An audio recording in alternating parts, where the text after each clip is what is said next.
निवडणुकांवरून महायुतीमध्ये नाराजीचा सूर उमटल्याची माहिती सूत्रांनी दिली आहे। शिवसेनेच्या पदाधिकाऱ्यांकडून स्वबळाची मागणी होत असल्याची माहिती आहे। स्थानिक स्वराज्य संस्थांच्या निवडणुकांच्या पार्श्वभूमीवर घेतलेल्या बैठकीत हा नाराजीचा सूर उमटला।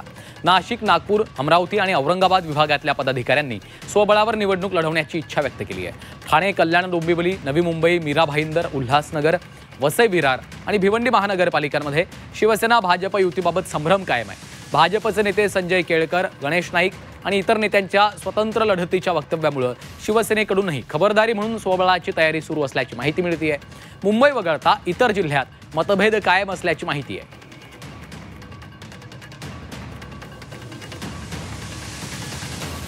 मित्र पक्षांकडून युती धर्म पाळला जात नाही असा थेट आक्षेप शिवसेनेकडून केला गेला। नाही, काही ठिकाणी असं झालेलं आहे, या नाकारता येत नाही। याची सर्व माहिती देवेंद्र फडणवीस साहेबांना पण आहे, शिंदे साहेबांना पण आहे, अजित दादाला पण आहे। अति उत्साही कार्यकर्ते जे आहेत ते स्वबळाचा नारा देत काही ठिकाणी फिरतायत आणि मला वाटतं हे योग्य नाहीये। जेव्हा आपण महायुतीत आहोत तो महायुतीच्या दृष्टीने आपण काम केलं पाहिजे, अशी अपेक्षा असणं काही गैर नाही। महायुतीत आम्ही निवडणूक लढणार आहोत। प्रत्येक पक्षाला स्वतःचं बळ वाढवण्याचा अधिकार आहे। मित्र पक्षांना घेऊन निवडणुका लढवायचा महायुतीचा निर्णय आहे आणि त्यातला अंतिम निर्णय हे देवेंद्र फडणवीसजी, एकनाथ शिंदेजी, अजितदादा पवार, रामदास आठवलेजी हे मिळून करणार आहेत।